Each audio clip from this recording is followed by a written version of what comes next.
Now, Roma Wines, R-O-M-A, made in California for enjoyment throughout the world. Roma Wines present Suspense. Tonight, Roma Wines bring you Mr. Hume Cronin, who is currently being seen in the Metro-Goldwyn-Mayer production The Green Years as star of Too Many Smiths, a suspense play produced, edited, and directed for Roma Wines by William Spear. Suspense, radio's outstanding theater of thrills, is presented for your enjoyment by Roma Wines. That's R-O-M-A, Roma Wines. Those excellent California wines that can add so much pleasantness to the way you live, to your happiness in entertaining guests, to your enjoyment of everyday meals. Yes, right now a glassful would be very pleasant, as Roma Wines bring you Hume Cronin in a remarkable tale of Suspense.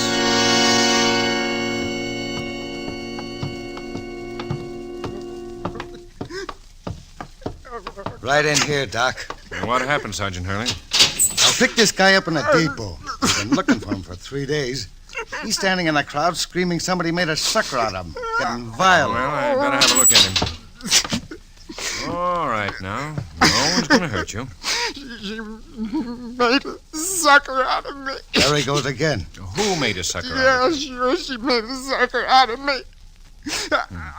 Hand me my bag. Here. What are you going to do, Doc? Give him something to quiet him down. You think he's pulling an act? It's hard to tell. Maybe temporary insanity. Yeah, pull up his sleeve. Come on, you. Easy. Come on. She made a sucker out of me. Who did? Who made a sucker out of you? Fate. It was fate, I tell you. Yeah, that was it, a gag. This guy's crazy. Maybe. Yeah, that's far enough. Hold him. There. Will that stuff put him to sleep? Should. How long will he be under? About 10 hours. Okay. She ran out on me. She left me flat. It's starting to work. Mm-hmm. Very fast reaction. I'll come back and question him later. And what's he in for? Murder?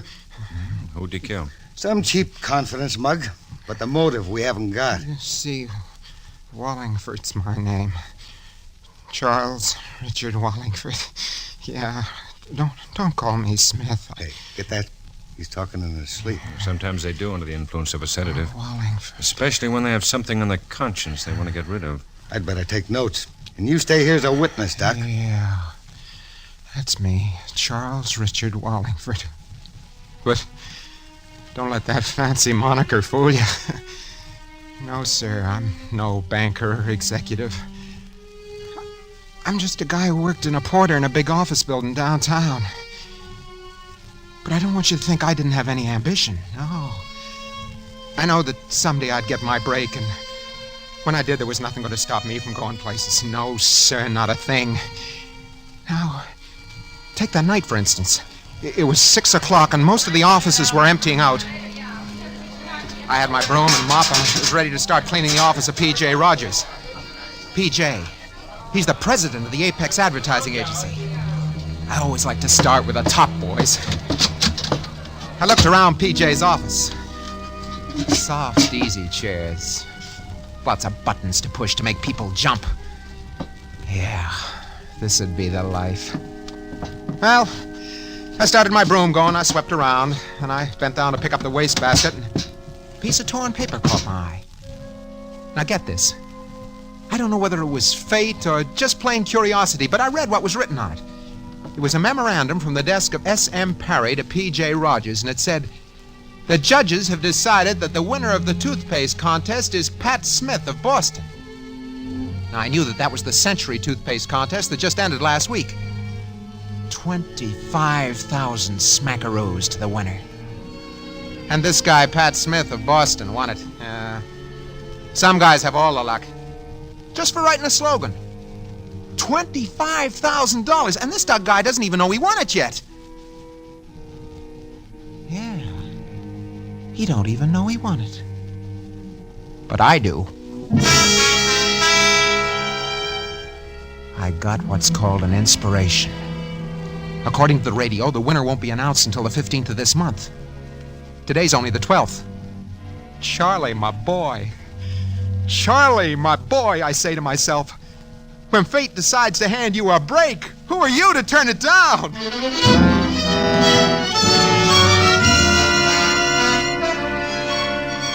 I stalled around until I'd made sure everyone had left the agency. Then I went for the filing cabinets that had the entries. They were listed from A to Z. I found the names that began with S, and I started looking for Pat Smith from Boston. There were over 200 Smiths, Abe Smith, Betty Smith, Carl Smith. I went through them until I came to Ollie Smith, and the next one was Pat Smith of 500 Commonwealth Avenue, Boston, Massachusetts. I copied the address and the slogan. Brother, to me, that slogan sure sounded corny. But who am I to judge $25,000? I went downstairs to the locker room, I changed my clothes, I beat it over to Grand Central, and I caught the midnight to Boston.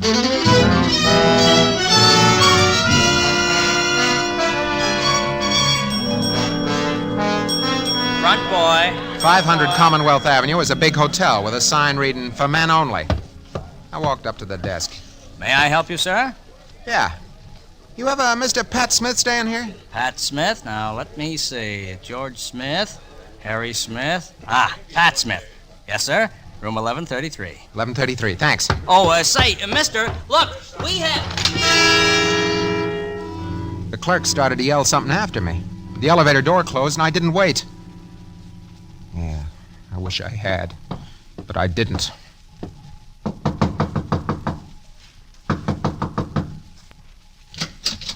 Yeah? Hello. My name's Wallingford. Charlie Wallingford. I'd like to talk to you. What about? About $25,000. This a joke? That kind of money isn't funny, mister. Come on in. Thanks. I'll just move my clothes and you can sit down. Yeah, thanks. Thanks a lot. Now, what can I do for you, Mr. Wallingford? Mr. Smith, how would you like to make $12,500? That's a lot of money. It sure is. What do I have to do? You entered the Century Toothpaste contest, didn't you? The slogan contest? Yeah, how'd you know? I work for the people that run the contest. I see. And I can fix it so that you can win first prize. I'm beginning to understand. Good. Then I don't have to do any explaining. It isn't exactly legal, is it? Well, maybe not. I thought all these contests were run on the up and up. They are. This happens to be an unusual circumstance. I see. Somebody had to win. It might as well be you. Tell me, why of all the contestants did you happen to pick me? Oh, I don't know. Just chalk it up to fate. And suppose I don't agree to your proposition. Then I'll find somebody else who will. Simple as that? Yeah. All right. It's a deal, Mr. Wallingford. Just plain Charlie to all my business friends. Shake. Yeah. Well, I suppose you're busy. Not at all. Well, don't you have some kind of job you got to get to? No. That's why I came to Boston. Oh. How long you been here? 2 days. Wait a minute.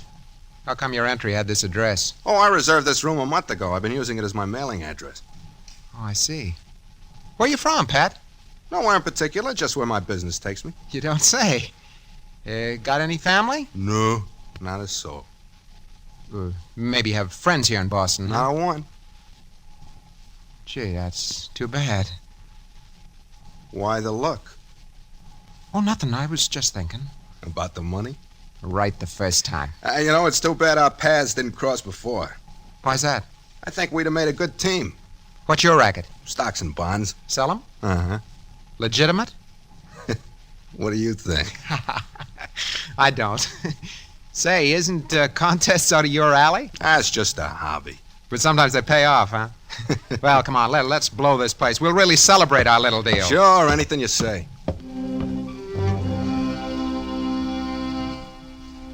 I knew I had this guy figured from the second I laid eyes on him. Just a small-time confidence mug.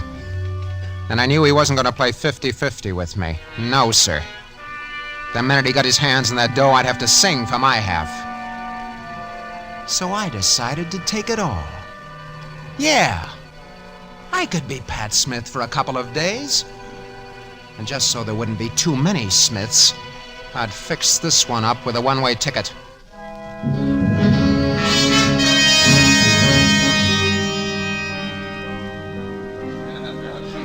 We went to a place for coffee and sandwiches.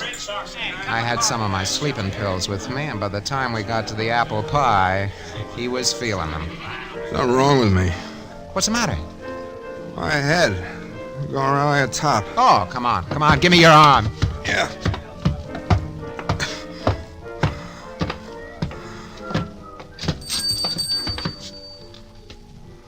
Yeah, here we are. The air will straighten you out. I just want to lay down. You will. In a little while. Where are we going? Just walking. I want to lay down. Oh, hey, take it easy. Hey, easy. Yeah, stand up. Hey, why are we walking out on this dock? Just to get you some air. Bring you around. All right. Hey there. Yeah? What's wrong, mister? Well, nothing, officer. My friend here isn't feeling very good. Oh, yeah? But let me have a look at him. Sure. Hey, wake up. I just want to lay down. Okay, mister. I just want to check up. Lots of funny things happen around here at night. Oh, you can't be too careful. No, sir. Good night, officer. Good night. I waited until the cop disappeared into the fog. Smith had passed completely out of the picture. Dragged him down to the end of the dock. I looked around me and I found a piece of lead pipe and that was over. I stripped off his clothes and I changed with him. I stuck the pipe under his belt and I pushed him into the water. I watched his body sink. Then I left the dock. I went back to the hotel and I went up to Smith's room and after a while I went to sleep.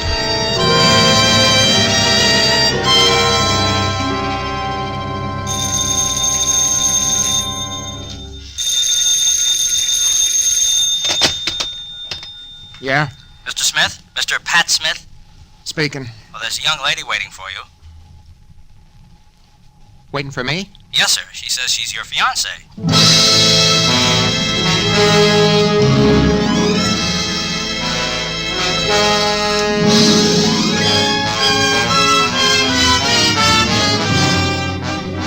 For suspense, Roma Wines are bringing you as star Hume Cronin in Too Many Smiths by Arthur L. Gray. Roma Wines' presentation tonight in radio's outstanding theater of thrills, Suspense.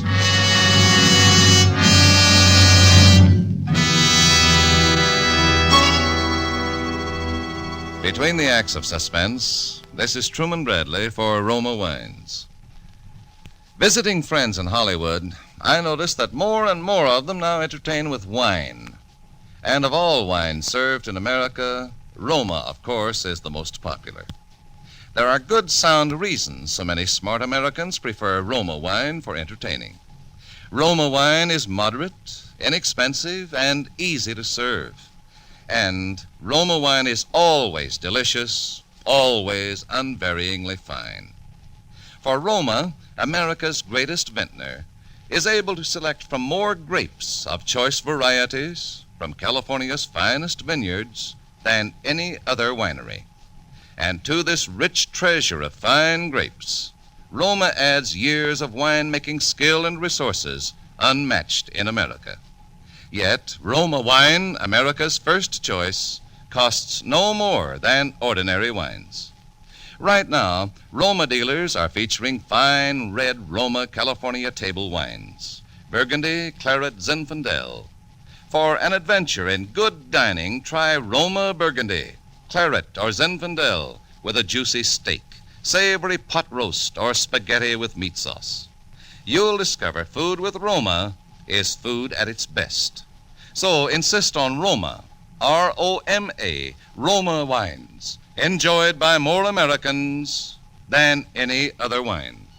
And now, Roma Wines bring back to our Hollywood soundstage Hume Cronin in Too Many Smiths, a tale well calculated to keep you in suspense.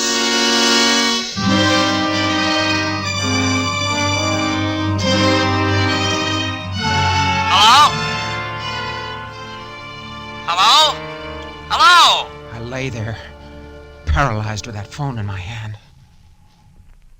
Hello? Hello? Mr. Smith? Did you hear me, sir? Your fiancée.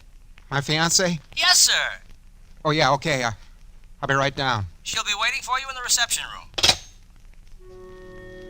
This didn't jive. Smith said he didn't know anybody in Boston. He started to break out in a sweat. I had to go down and face her. Trying to avoid it would make things look suspicious.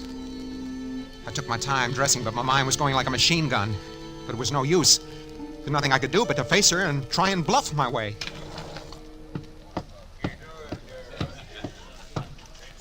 Pardon me, miss. You looking for Pat Smith? Yes. Well, I'm Pat Smith. Oh, I'm afraid there must be some mistake.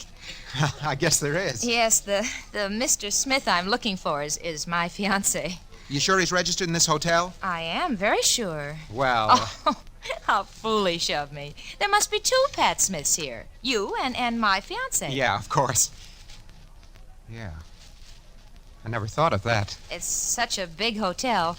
I'll ask the clerk. Yeah, do that. Oh, goodbye, Mr. Smith. I'm awfully sorry I disturbed you. But that's okay. Two Pat Smiths. That was something I hadn't counted on. I watched her cross the lobby to the desk. She spoke to the clerk. He smiled and picked up the phone. The dame sat down and waited.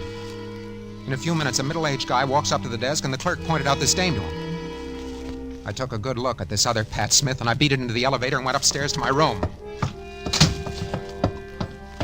I headed for the desk, and I started going through the late Pat Smith's things. I found his papers, and then I saw what I was looking for. A copy of the slogan he'd written. Oh, brother, I breathed a sigh of relief. It was the same as the one I'd copied from the agency's files. Fate is sure sticking closer to me than a suspicious wife. That stupid clerk could have sent me to the wrong Smith, and if I'd knocked him off, I really would have been in a jam.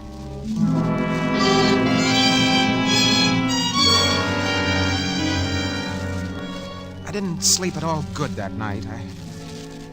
Around 8 a.m., I headed for the drugstore in the lobby. My head was buzzing. I wanted a cup of black coffee. As I was drinking my second cup, I glanced in the mirror in front of me, and I saw the second Pat Smith come in. I turned around to watch him buy some stuff at the counter. Razor blades, shaving cream, soap, and a large tube of Century toothpaste. Century toothpaste. It was only then it began to creep into my mind. Maybe this Pat Smith had entered the contest also. And if so, maybe he was the guy that was going to collect the 25 grand. Maybe I'd been barking up the wrong tree. Oh, a sick, weak, empty feeling settled in my insides. I put a quarter on the counter and I followed Smith into the lobby. I beg your pardon. Yes? Isn't your name Smith? Pat Smith? Oh, yes, it is. Funny thing, but that's my name also. Oh, yes, I heard there was another Pat Smith staying here. You mind if I sit down? No, go right ahead. Thanks. Kind of funny, two Pat Smiths living under the same roof. Oh, I don't know. Smith's a very common name. Yeah, you're right there. You know, that's how I met your girlfriend. My girlfriend? Yeah, the tall, blonde, good-looking dame. Oh, yes, I remember. But wasn't she looking for you? I don't get you. Well, the clerk telephoned me in my room that she was waiting downstairs, and when I met her, it seems that I wasn't the Pat Smith she was looking for. Darn it. You what? No. So naturally, I assumed it was you. There couldn't be a third Pat Smith here. Well, hardly. I spoke to the clerk about it, and he checked the register. Maybe she had the wrong hotel. Well, I doubt that very much because I've seen her about the lobby the past few days. You have? Mm-hmm. Why, what's wrong? Oh, nothing. Nothing. I'm just thinking. Yeah. I see you're doing a crossword puzzle. Yes. Are you interested in puzzles? Sometimes. I like contests better. You know, the kind they have on the radio? Uh-huh. You ever enter one of those? Well, as a matter of fact, I have. How about the Century toothpaste contest? Oh, of course. $25,000. That's it. Quite a big prize to shoot for. Yeah, it is. What kind of slogan did you write? Well, I think it's pretty good. I got a copy right here in my pocket. Would you care to read it? Sure would. Let me see now. Where is it? Oh, yeah. Here it is. I don't think it'll win first prize, but it might win one of the lesser ones. Well, what do you think, Pat? Yeah. That's pretty good. Much better than the one a certain party I knew wrote.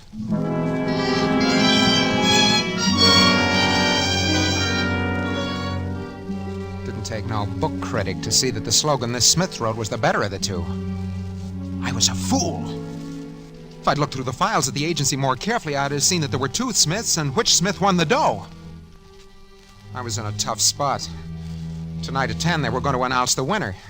I had just 6 hours to figure out an angle or lose 25 grand. Hello? Hello, Mr. Smith. Who's this? Mr. Smith's fiancé. Remember? Yeah, I remember. What do you want? I think you and I better have a little talk. What about? About my fiancé. Where are you? In the lounge. I'll be right down.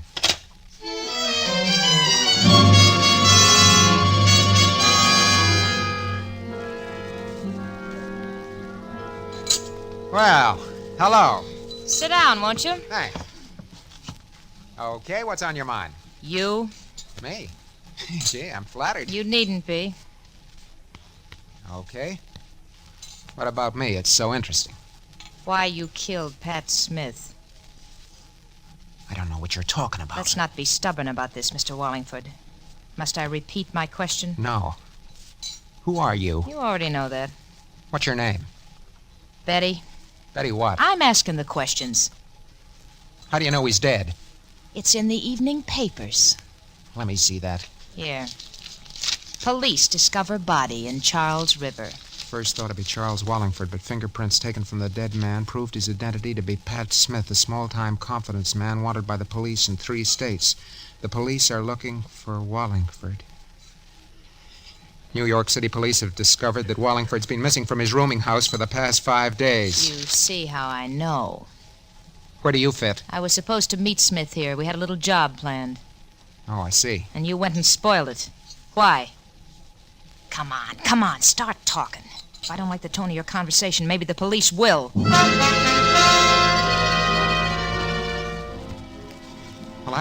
I couldn't see any way out but to tell her the whole story. I couldn't bluff. I was scared, and she knew it. She didn't say anything while I was talking. She just sits and stares at me. I always told Pat those contests would be the death of him. Well, that's how it is. This other guy will collect all the dough. You giving up so easily? You have any ideas? $25,000. I was a fool to get mixed up in this in the first place. Are you sure this Smith is going to win? It can't be anyone else.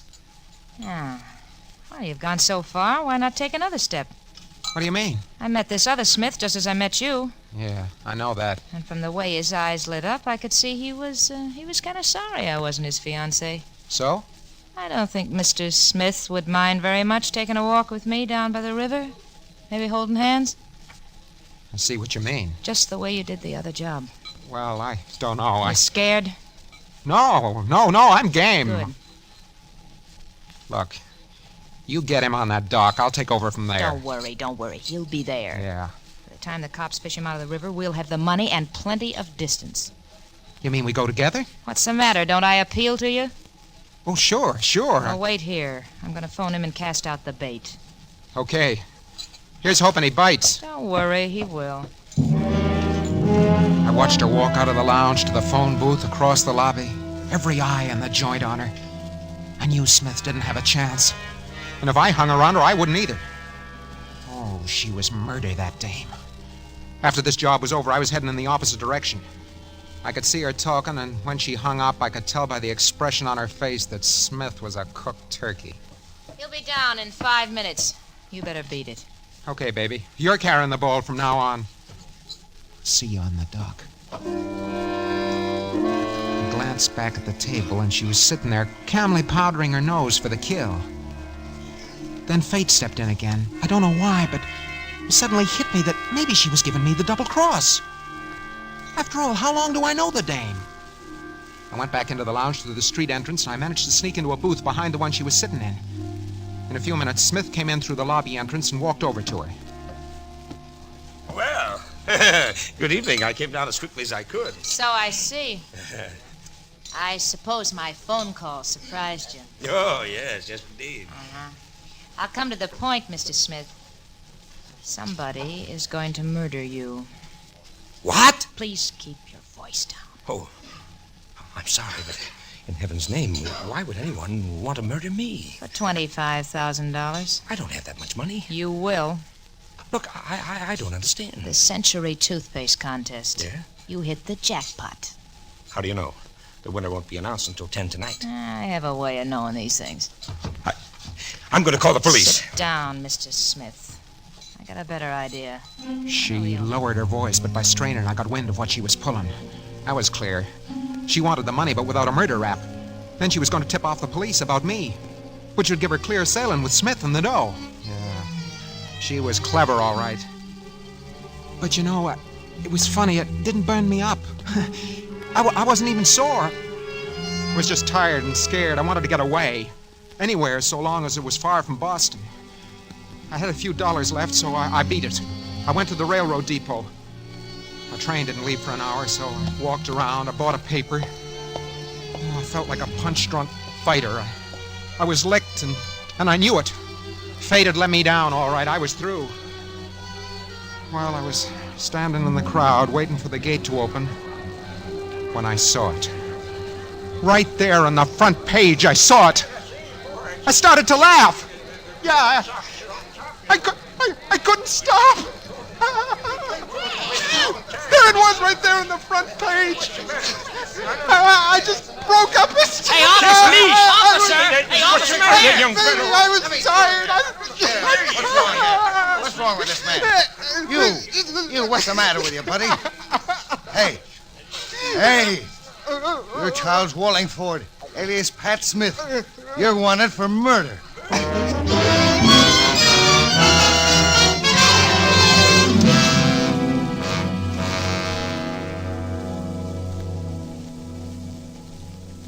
What a story.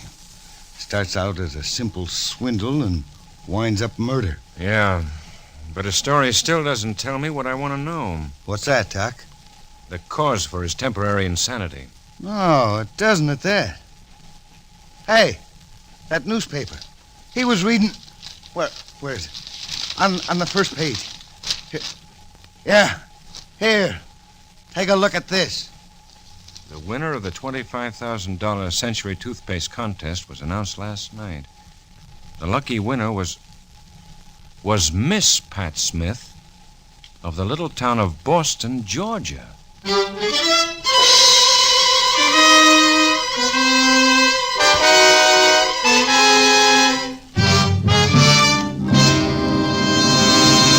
Suspense.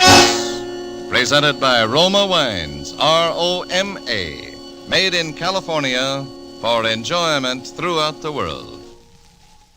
Just 2 more shopping days before Father's Day, June 16th. This year, give Dad something special, a gift he'll long remember with pride and warm appreciation. Honor him with a bottle of magnificent Roma California champagne, traditional wine for the truly special occasion. Or if you're planning a family party for Dad, make it really festive with the bubbling brilliance of pale gold, sprightly dry Roma champagne. For Roma champagne pays the perfect compliment due the man of the house on his day. And throughout this month of weddings, anniversaries, and gala social events, you can rely on Roma champagne to add the subtle touch of continental smartness that makes your hospitality outstanding. Yet, delicious Roma champagne, so lavish, so glamorous, so flattering to your guests, is really inexpensive. When you shop tomorrow, get Roma champagne. That's R-O-M-A, Roma wine, America's first choice. Next Thursday, same time, Roma Wines will bring you June Dupree as star of Suspense, radio's outstanding theater of thrills.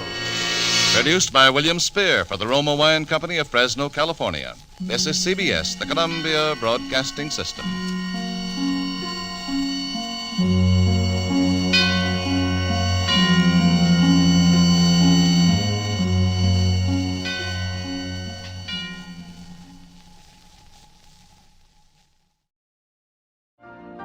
You've been listening to the OTR Gold Network. Find more classic radio at otrgold.com.